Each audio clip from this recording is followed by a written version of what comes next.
Okay, today I'm in a place that I've been before. There's waterfalls here. You can hear the river in the background, and the purpose of coming here today was to do some photographs of this river, not so much the waterfall. It's a really nice place, so let's go on with it and get some photographs.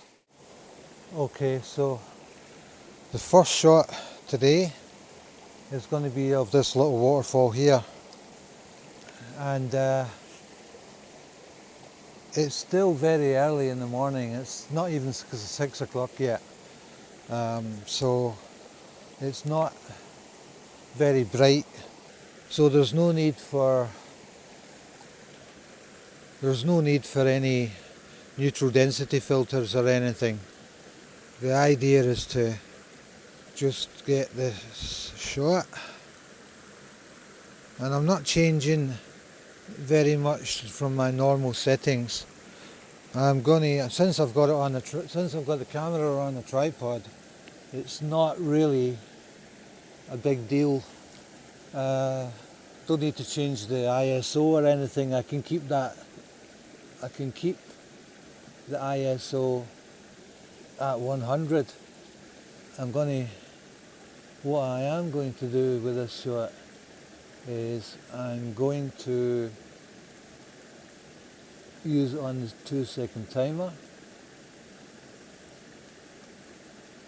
and I'm likely to use, I think I'll have to use focus stacking.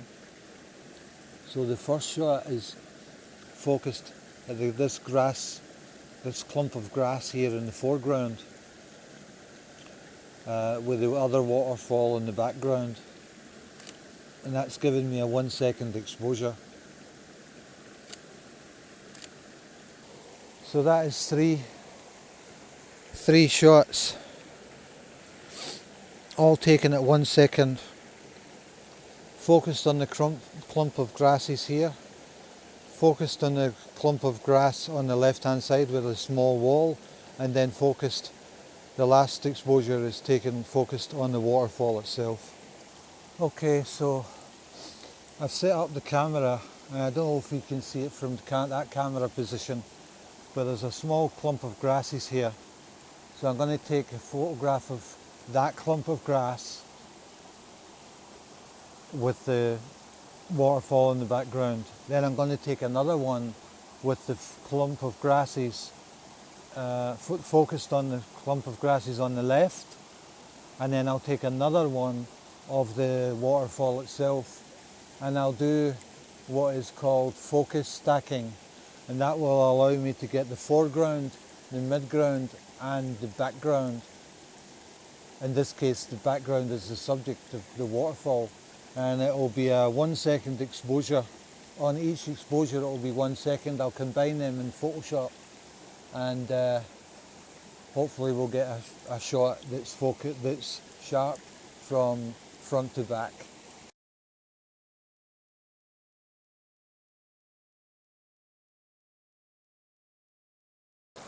Okay, so I've set up my next couple of shots, and I've taken them in portrait and landscape format, and the idea is to show you the difference between the shot with a circular polarizer and without. I need to be pretty careful. I think you can see it in the shot. Just down the left hand side here, there's almost like a shelf, and if you take a step to the right, you would be in what looks like about 5 feet of water. The exposure in these shots is f20 because I'm trying to get front to back sharpness, and I'm focusing on the moss just to the left of the waterfall itself, and it's a 6 second exposure with the polarizer fully polarized, and that will make a difference. It does make a difference.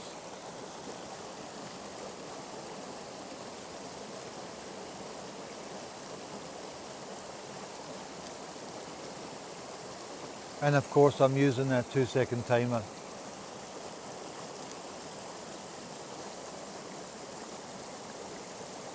And that's a nice shot, and you can clearly see that there's a shelf there, and then there's the deeper water.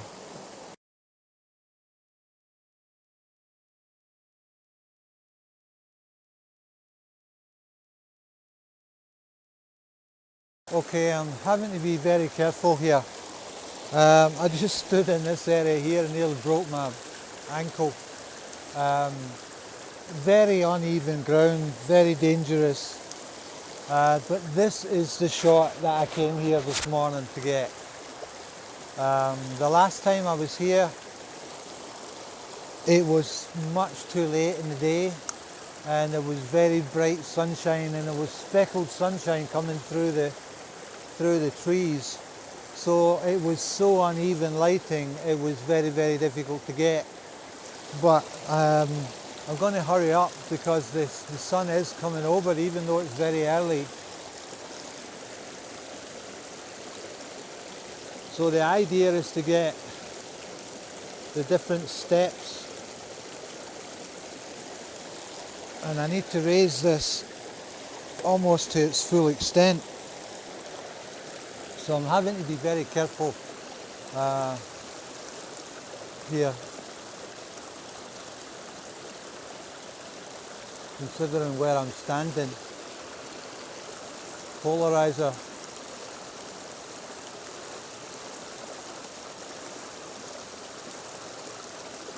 And now I need to set my focus point.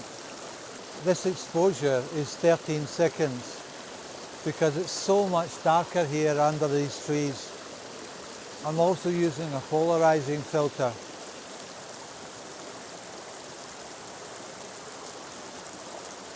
And I could probably go even longer. So I'm going to take it up to 20 seconds.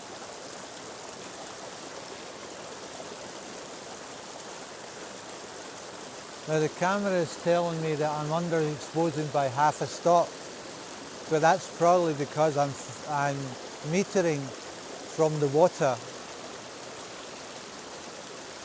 and I don't want to overexpose the water.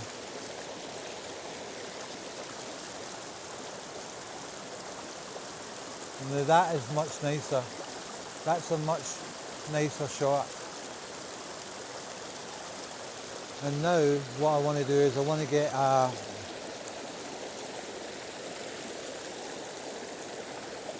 want to just be careful here and set up a portrait shot, portrait format. Now again, I will, because I'm taking so much of the foreground all the way to the background, I will have to focus stack, and I'll adjust this. Now that I've turned the camera to portrait format, I have to remember to adjust the polarizer, otherwise it won't be fully polarized.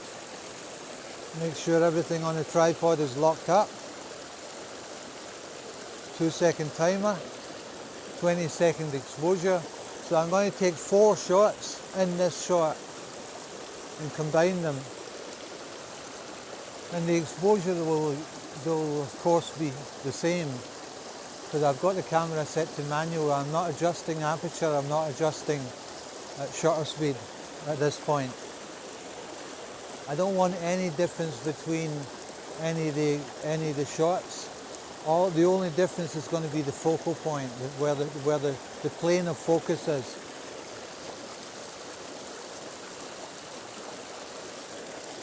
Okay, so the plan will be to get this camera out of the water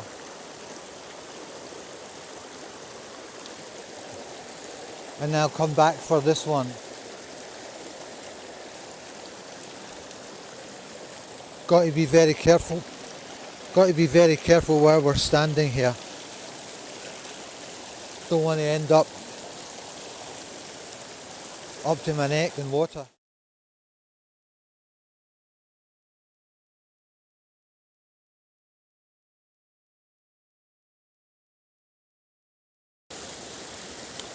One of the things about coming out to shoot a place like this is, although I came out to get a specific shot and I think I've already got it in the bag, that doesn't mean to say that there aren't another half dozen shots. You know, there could be hundreds of shots.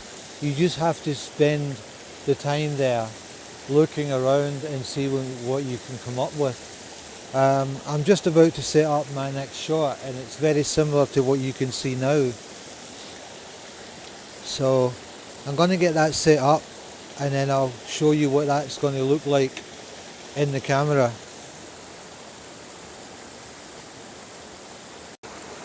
Okay, so what you can see here is I've got this rock in the foreground, and then I've got all these ferns and stuff on the left hand side to draw the eye in. So you should be looking really at this. This is where I want you to look, and then you'll look through here. This will draw the eye into your shot, and then you'll see the waterfall in the background. And I've focused here in the foreground on this rock, and then I've focused again on these ferns in the background just at the bottom of the waterfall. And that should, if combined, should be enough for me to combine it and get everything sharp. However, there's something that's really bothering me, and I've tried to use the polarizer to get rid of these reflections here and if I turn it, I can emphasize them,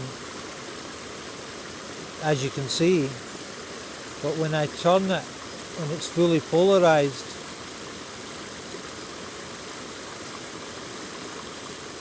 they're still there.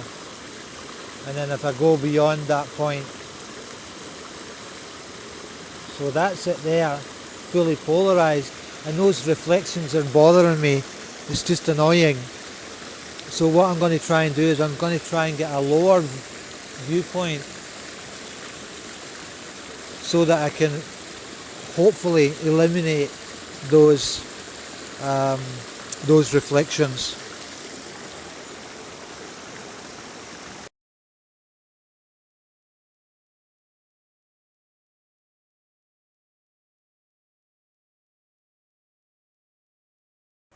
Well, that's me done for today. I've got what I wanted, I think. Hope you've enjoyed the video, and if you have, please like and subscribe. I'll pop up some more images that I took today, and see you next time. Thanks very much, and goodbye.